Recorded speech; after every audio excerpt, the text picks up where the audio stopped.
Part 2।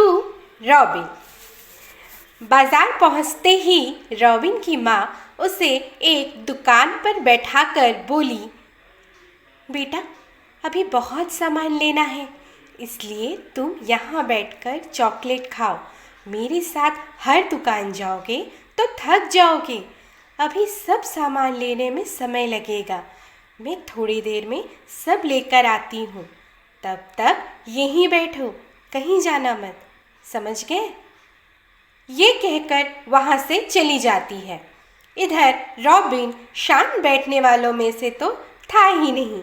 उसने सोचा, जब तक माँ सामान ले रही है, क्यों ना मैं भी अपने लिए कुछ ले लूँ। फिर अपनी जगह से उठकर पूरे दुकान में गोल गोल घूमने लगता है। चारों तरफ रंग बिरंगे खिलौने देख उसे बड़ा मज़ा आता है।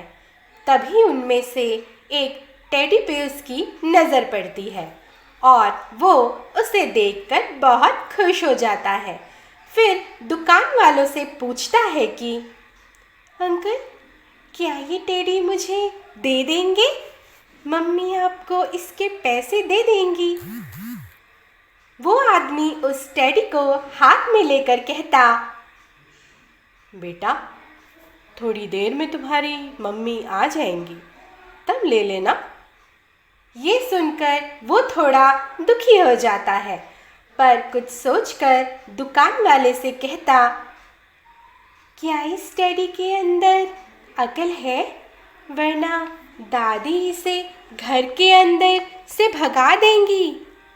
दुकान वाला ये सब सुन थोड़ा हंसता हुआ बोला, बेटा ये खिलौना है, इंसान नहीं जो इसमें दिमाग होगा। ये कहकर चला जाता है। रॉबिन मन ही मन सोचता, तब तो ये टेडी भी मेरे जैसी है, क्योंकि इसके पास भी मेरी तरह अकल नहीं है। पर दादी ने तो यही कहा था कि बाजार से अकल ले आना है। क्यों ना मैं इस अंकल से पूछूं अकल कहाँ मिलेगी। वो दुकानदार के पास जाकर उससे पूछता है, क्या आपके पास अकल मिलेगी? ये सुनते ही वो आदमी कुछ देर के लिए शांत हो जाता है और उसे निहारता हुआ मुस्कुराता हुआ बोलता है, बेटा अकल तो हम सब में होती है। रॉबिन कहता, नहीं नहीं, मेरी दादी ने कहा मुझ में अकल नहीं है। उन्होंने पिताजी से कहा था कि वो बाजार से बुद्धिमानी वाला अकल मेरे लिए खरीद लाएं। दुकानदार पूछता, पर बेटा ऐसा क्यों? वो कहता, क्योंकि दादी कहती है मैं बुद्धू हूँ। मेरी हरकतों की वजह से सब परेशान हो जाते हैं, पर मैं तो ऐसा कुछ भी नहीं करता हूँ, तभी तो माँ मुझसे बहुत प्यार करती है। दुकानदार सब समझ जाता और उसका मन रखने के लिए कहता, बेटा तुम्हें अक्ल खरीदने की ज़रूरत नहीं, क्योंकि वो तो तुम्हारे पास ही घर पर है। ये सुनकर रॉबिन कहता, क्या घर पर? कहाँ? दुकानदार कहता, घर जाकर जो भी तुम्हें सबसे पहले दिखे उसी के पास तुम्हारी अकल है। उसे संभाल कर रखोगे तो तुम्हें कभी डांट नहीं पड़ेगी। समझ गए ना बेटा? इस तरह कुछ ही देर में रॉबिन की माँ उसे लेने आ जाती है और वो दोनों घर की ओर चले जाते हैं। घर के पास पहुंचकर रॉबिन देखता है कि उसके घर के बाहर एक छोटा सा डॉगी बैठा था। उसे देखते ही उस दुकानदार की कही बात उसे याद आ जाती है और उसी समय वो उसके जोर से कहता है, अले मेरी अकल तो यहाँ बैठी है, चलो मुझे मिल गई। माँ भी उसकी बात को अनसुना कर मुस्कुराती अंदर कमरे में चली जाती है। इतने में रॉबिन धीरे से उस डॉगी को घर के अंदर लाकर खेलने लगता है। ये देख दादा दादी बहुत गुस्सा होने लगते हैं और चिल्लाकर उसे खूब डांट लगाते हैं। ताकि वो उस डॉगी के बच्चे को बाहर छोड़ आए, पर वो तो किसी की बात नहीं मानता और सबसे कहता, मेरी एकल मुझे मिल गई है, वो इसके पास है, इसलिए अब ये हमारे साथ मेरे पास ही रहेगी। ये सुनते ही सब हिल जाते हैं और उसकी बचकानी बात समझ कर उसकी बातों को ध्यान नहीं देते। इधर दादी भी पहले ही उससे काफ़ी परेशान थी, अब तो उसकी इस बेवकूफ़ी पर सर पीटने लगे। इस तरह कुछ दिन निकल गए। रॉबिन अधिक से अधिक समय उस छोटे से कुत्ते के साथ ही बिताता, उसके साथ खेलता, उसे समय समय पे खाना खिलाता। जो भी कोई उनके घर पर आता उससे कहता, ये देखो, ये मेरी डॉगी है। नहीं नहीं, मेरी अकल है, अब मैं बुद्धू नहीं रहा, इसीलिए मुझसे कोई गलती नहीं होगी। ये सुन सब हंसते और उसकी बातों का मजाक बनाकर हर जगह ढिंढोरा पीटते। इस तरह ये खबर पूरे कस्बे में फैल गई। लोग मज़ा लेने लगे। उसकी अजीब अजीब हरकतों को देखने सुनने ज़बरदस्ती किसी न किसी बहाने से उसके घर पर आते। और ऐसे ही एक दिन कुछ लोगों ने उनके पूरे परिवार के बारे में उनके दादा दादी के आगे कुछ ज़्यादा ही कह दिया।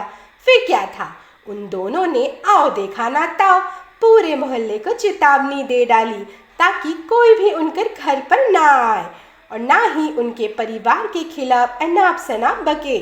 और तो और अब रॉबिन को भी हर दिन उठते बैठते हद से ज़्यादा डांट सुननी पड़ती। इस तरह एक दिन गुस्से में रॉबिन के सोने के बाद उनकी दादी ने उस डॉगी को लेकर घर के बाहर दूर छोड़ आए और घर आकर चुपके से सो गए। दूसरे दिन सुबह होते ही रॉबिन ने जब उस डॉगी को अपने पास नहीं पाया तो वो बहुत उदास हो गया और रोने लगा। सभी जगह ढूंढने पर भी वो डॉगी कहीं नहीं मिला। माता पिता भी उसकी इस उदासी से परेशान थे। ये जानते हुए भी कि ये एक नादानी है, फिर भी उसे समझा बुझाकर शांत कराने की कोशिश करने लगे। और वो हर किसी से यही कहता, मेरी अकल गुम हो गई, अब मुझे फिर से दादा दादी की बहुत सारी डांट सुननी पड़ेगी। सभी उसकी बातों को अनसुना कर चले जाते। इस तरह कुछ दिन निकल गए। फिर एक दिन जब सभी रात में सोए हुए थे तो वहाँ कुछ चोर घुस आए और बहुत सारे घरों पर उन्होंने चोरी किया और काफ़ी लूटपाट की। साथ ही रॉबिन के घर को भी लूटा। और तो और बरसों पुरानी दादी की रखी हुई पुरानी संदूक जो उन्होंने अब तक बहुत संभाल के रखी थी, उसे भी चोरों ने अपने कब्जे में ले लिया। फिर वो घर से निकलकर भागने लगे। तभी अचानक उनमें से एक चोर को किसी ने ज़ोर से काटा। वो ज़ोर से चिल्लाने लगा। वो कोई और नहीं था बल्कि वो छोटा सा डॉगी था जो उसी तरफ आया हुआ था। इस तरह उस चोर को काटने पर और उस चोर के चिल्लाने और कुत्ते के भौंकने की आवाज़ सुनकर पूरा मोहल्ला वहाँ इकट्ठा हो गया, साथ ही रॉबिन का पूरा परिवार भी।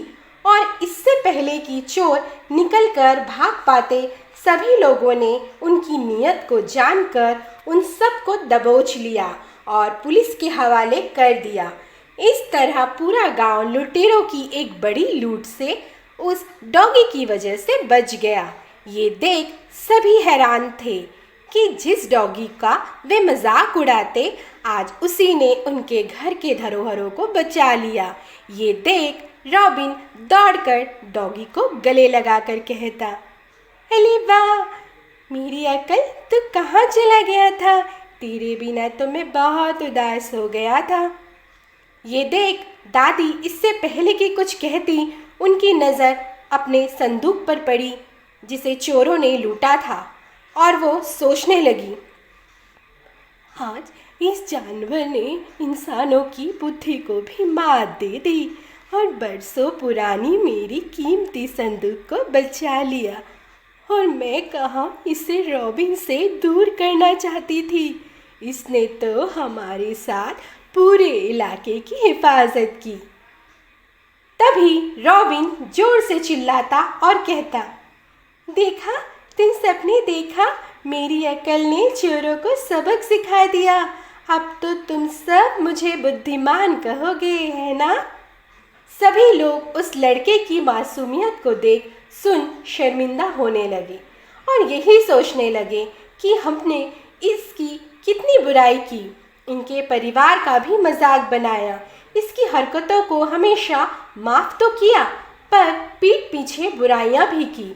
और इसने इस कुत्ते के ज़रिए ही सही, अपनी मासूमियत के ज़रिए आज हम सबको एक सीख दी कि हम अक्लमंदों से अच्छा तो बिना अक्ल का रॉबिन और इसकी अक्ल लिए इसका साथी डॉगी है, जो वाकई काबिले तारीफ है। फिर क्या था? इसके पहले कि कुछ और होता, एक और चीज़ होना अभी बचा था।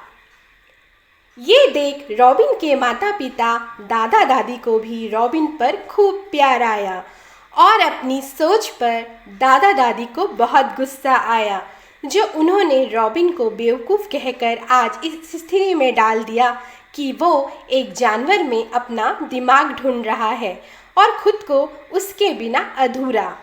अब उन्हें लगा कि शायद जो बात उन्होंने गुस्से में कही थी कि बाजार से बुद्धिमानी वाला अक्ल साथ ले आना, इस बात का उस बच्चे के दिमाग पर कितना असर हुआ होगा।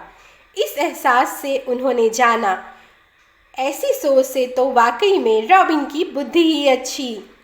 इस तरह उनकी आंखें भी नम हो गई और उन्होंने रॉबिन को उसी वक्त गले लगाकर खूब प्यार बरसाया और उससे ये भी कहा कि उससे ज़्यादा होनहार बुद्धिमान यहाँ कोई नहीं। इस तरह ये चर्चा एक रोचक खबर बनकर पूरे कस्बे में फैल गई और रॉबिन ने हमेशा की तरह एक बार फिर एक अनोखा कारनामा कर दिखाया और सभी की जुबान पर बस उसकी बेवकूफ़ी कहो या नादानी से लिए उसके इस फैसले कि डॉगी के पास उसका दिमाग है, इस तरह डॉगी के कारनामे ने उसकी अक्ल वाकई वापस दिला दी और वाहवाही जो मिली भर भर के वो अलग। इसलिए कभी किसी को भी कमज़ोर समझना या बेवकूफ़ समझना हमारी बेवकूफ़ी को भी दर्शाता है।